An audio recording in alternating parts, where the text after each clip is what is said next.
Hello, good afternoon and congratulations on making it to Friday. I'm Emma Caldwell and this is your show all about what's going on in Notts today. Let's take a look at some of the big news stories and lovely local guests we've got on the show today. First, we've been to meet some woodland rangers about how they're bringing wild woods back from the brink. What we're trying to do is turn the woodland back to what it really wants to be, what it should be. You get the insects, you get the birds. Nature needs somewhere to be. We're just giving them a leg up. We're also going to be chatting to the CEO of homelessness charity Framework ahead of his retirement after 29 years of helping rough sleepers. He is going to be here to tell us all about his work over the last 3 decades and what the future holds for homelessness in Notts as figures continue to rise. Hearing from the 13-year-old with a rare condition who has been awarded the Rising Above Adversity Award by Nottinghamshire Police. I think the hardest part for me, going through all the MRI scans and operations, is probably getting into hospital in the first place. It just makes me go into full panic mode. It's a wonderful Friday show today. We're also going to be joined by some incredible drag artists, Doxy Fisher and Beth Dixon, ahead of the upcoming showdown at the Drag Pageant 2025. We've also got, of course, your sports roundup, where we're going to be hearing from Forest manager Nuno Espirito Santo as the Trent side pulls together to make the European dream come true for the club in the final 2 Premier League games. The mindset is simple. I think it's our last opportunity to try and fight for Champions League. It's clear as that. Now, you might remember last month we met some of the rangers wanting to put the land back into woodland. Redevon's rangers work to protect wooded areas, also educating children on encouraging biodiversity. They're fabulous. But this goal to restore nature to its former glory is not without its challenges. As these wild areas decrease across the country, Jack Sims went along with the team to find out more. If you go down to the woods today, you may find less of it than you were expecting. Despite the increasing awareness of our environment, woodland degradation has become an increasing problem. Figures from the Woodland Trust show only 7% are in a good ecological condition. But these wild woods do not stand alone. Redevon Rangers have protected key areas of forest across the East Midlands. They want to educate and preserve as much natural woodland as they can. A key part of their work is restoration. This 9-acre area, deep in the Redgate Wood, was bought by the group 5 years ago. What was once flat, cut ground has flourished into a natural wonderland. Ranger Charlie Redfern says the key to bringing nature back from the brink is to leave Mother Earth to set to work. And what we're trying to do is turn the woodland back to what it really wants to be, what it should be. Finding things that are trying to get going and helping them do it. You don't necessarily need to plant anything. Mother Nature knows what she's doing. A lot of the time it's just getting out of her way. So we've got a much greater species count, particularly at the field level. There are far more many wild plants, not planted, just encouraged, which means, as you can see here today, the air is full of flying insects. You can hear the birds. Well, that's a connection. You get the insects, you get the birds. Nature needs somewhere to be. We're just giving them a leg up. The private ownership of woodland has also caused many problems for rangers, as landowners erect structures that reduce wild growth and destroy habitats for animals. Having something like a woodland is a responsibility, and it's not just about living out your own fantasy of owning your piece and having your hut and your campfire. If you get a mower, you go along, you're taking everything out in that area, everything that's alive, the insects, the plants. If you let things be and find the right things and let them spread, it improves the biodiversity in the area. What we like to do is try and invite people in. We're so welcome to anyone who wants to come and have a look round and learn about what can be done, and then they can implement that in their own homes. But so long as the woodlands remain standing, these guardians of the green will do all they can to bring our woods back from the brink. Jack Sims for Notts TV. Thank you, Jack. More news from around Notts now, and a police officer has been sacked after he used excessive force to restrain a teenage girl. PC Kevin Makowski faced a gross misconduct hearing at Notts Police Headquarters, which concluded yesterday. He tackled the 16-year-old in Arnold in August 2022 after she'd been shouting and swearing in the street. It was alleged he put his hands on her throat when restraining her in the back of a police car. A panel dismissed Mr Makowski's claims. The force he used was reasonable and proportionate, and he was dismissed immediately from Notts Police. Mr Makowski earlier stood trial accused of intentionally strangling the girl, but was acquitted by a jury at Lincoln Crown Court last year. And new rules for dog owners will now be enforced in Rushcliffe, including a legal limit on how many dogs someone can walk at one time. The Borough Council is extending a public spaces protection order, a legal tool to tackle pet-related antisocial behaviour. Under the new rules, dog owners must only walk a maximum of 6 dogs at any time, also limited to 4 dogs in specific areas. There will be fines called fixed penalty notices issued by council officers for anyone caught breaking the rules. But it has given us a great excuse to show you some amazing looking dogs. Next, it's time for our first guest of the show. And Framework are an East Midlands charity who help people off the streets and into safe accommodation, giving them the chance for a better future. In December 2024, 739 different people had been found rough sleeping in Nottingham over the past year. Now, Andrew Redfern has led the charity, and one of its predecessors, Nottingham Help the Homeless Association, since 1996. And after a whopping 29 years, he is stepping down. Andrew joins me now to tell us all about the last 3 decades and, of course, what the future holds for homelessness in Nottingham. Andrew, thank you so much for joining us today. Good afternoon, Emma. Talk to us about this last 29 years then. How's the last 3 decades been for you? It must have gone in a flash. Well, it's gone, yes. I don't know about in a flash. One of the reflections I have is that things have gone in cycles a little bit. Yeah. So we've had periods where things have really improved and we've been able to enhance the offer and reach more people and not just sort of get people back into homes when they've lost them, but actually stop them losing them in the first place, prevent homelessness, which is brilliant. And it's often felt like we've got to a place where we're really doing well and sort of reducing not just homelessness, but sort of people becoming ill with mental health problems and getting people into work and stopping them needing to go to A&E and things like that. And then it all comes crashing down. And the services that we put in place sort of, get decommissioned, and then we have to start again. And I think that's happened about 3 times now, which is a bit frustrating, really. It's interesting that it's secular. What did homelessness look like here in Nottinghamshire in 1996? Well, the most visible part of it was a relatively small number of people sleeping rough. Often they were drinkers, people with alcohol issues, and they were often people who'd sort of been in the same situation for many years, sort of 15, 20 years maybe, and it was really a matter of trying to give them as much support and care as we could, try and sort of coax them into a point of stability and sort of trying to get them sort of doing something at least with their lives.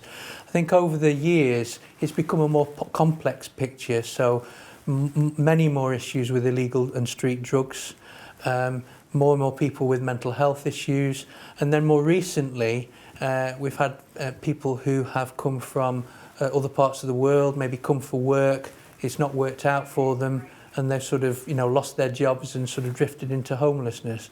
And then more recently again, last year we had people becoming homeless as a result of being released from prison. Right. So more different factors causing homelessness, I think, now than perhaps 30 years ago. And do you think the public are more open to talking about homelessness and maybe seeing that it's not, there's lots of various different reasons that someone might be homeless? I think they are actually. We've got far more supporters on our database, people that we're able to communicate with, people who give us money, people who will sort of write in support of our planning applications and things like that than we've ever had before. I think the public is very generous and very kind of open and sophisticated in its understanding of social problems like this. Sadly, I sometimes think the political sort of position is actually behind where the public are. So, you know, nationally, we don't have a handle on homelessness and support at the moment, and I think the public would want us to have one. Yeah, and in terms of the charity sector, I mean, things are tough for charities at the moment. Of course, Framework had a really tough time having to deal with that £1.8 million national insurance bill. How has that affected things at Framework? Well, it had two components actually. So 700,000 of that was the increase in the national living wage, which we were expected and we had budgeted for in our budget for the current financial year. And then suddenly last October, that additional hit came of 1.1 million of additional employers' national insurance, and that just threw a budget that was in a small surplus straight into deficit. So we had to kind of rethink. We had to sort of go back to, you know, a blank sheet of paper and think through our budget again for the current year. And actually it's been like that year on year for one reason or another over the past probably 5 or 6 years. So each year we've had to find new ways of spreading the jam more thinly, maybe reducing our staffing levels in our services, you know, people supporting people in the community, sort of, you know, maybe having bigger caseloads and things like that. And it does have its impact. It has its impact on the quality of what's delivered and on the outcomes of what's delivered. Well, after 29 years, later on in the year, we're going to be saying goodbye to you. But of course, Framework does incredible work. If people want to find out more about the work that you guys do, where can they go and find out more? On our website, which is www.frameworkha.org. Don't put anything after the G. www.frameworkha.org. We've got loads of case studies on there, a lot of information about all the work that we do. Amazing. Andrew, thank you so much for your time today. Thank you, We're going to be back after a little short break, and on the way, a really inspiring story of a Nottinghamshire girl. You're not going to want to miss it. We'll see you in just a second.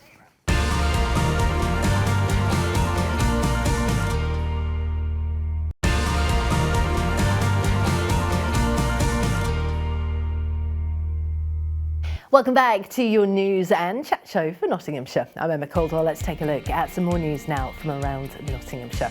People living close to 2 Victorian-era buildings in West Bridgford fear the area's historic character will be ruined if plans to knock them down go ahead. And to demolish, Grafton House and Welbeck House on Loughborough Road in West Bridgford has been submitted to the Borough Council by Rockwood Development Limited. The company has already had a plan to knock them down and build apartments rejected back in February, but has come back with a new demolition-only proposal. There are 150 public comments objecting to the plan, saying it will ruin the feel of the road and affect neighbouring homes. Next, organisers of the Nottingham Poetry Festival say it's going ahead this year despite losing all its long-term funding. The event is now in its 10th year, but director Tommy Rossley says it just lost its Arts Council England money. More than 50 venues across the city will still host a wide variety of acts and artists next month though. Michael Penderson, RJ Hunter and local hip-hop acts and lyricists Jar Digger, Jay Had a Dream and Capo are amongst those appearing from June the 13th to the 22nd. And whilst it should be unaffected in 2025, organisers say its long-term future is now uncertain. Next, a young girl with a rare condition has won Nottinghamshire Police's Rising Above Adversity Award. 13-year-old Georgia Carlin, who has craniosynostosis syndrome, is doing her best to help other children suffering from the same or similar conditions as her, raising money through fundraisers like cutting and donating her hair. Take a look at this. Whatever she's been through, she literally will come out the other side and she'll be smiling. Georgia was initially diagnosed with craniosynostosis syndrome, which meant that the plates in her skull fused prematurely, which meant that she got pressure on her brain.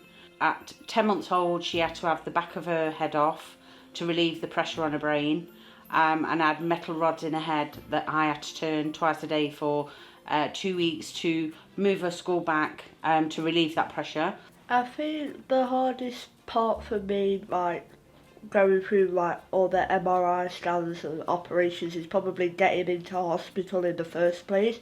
It just makes me go into full panic mode, so I think me then getting myself worked up to go to the hospital makes the day a lot worse as well. I like drawing, making edits spending time with my mum. When I'm older, I want to go to an art college and study animation and then hopefully become an animator. I'd like to raise money for Birmingham Children's Hospital because of all the things that they've done for me, and maybe like when they have the money that I could raise for them, they can like use that to get more equipment to help children with the same or similar conditions to me, so then they can advance the operations so they don't have to go through what I had to go through. You should always help others, like even if you're not like in the best situation, you should always try and help others as much as you can, because kindness. An inspiring little girl, love that. Our next guests are here. It's on the build-up to the Drag Pageant 2025. I love this bit of the show. The event is going to be taking place on June the 20th. We'll see the city's finest drag artists go heel to heel in Nottingham's 4th annual Drag Pageant, battling it out to be crowned Nottingham's next drag superstar. And over the next few weeks, we're going to be welcoming some of the competing artists and friends into the studio to give us all the details. Now, competing queen Doxy Fisher and Drag Pageant alumni Benthic's own join me now, looking absolutely fabulous. These are some honestly wonderful outfits. Thank you so much for joining us today. Doxy, let's start with you.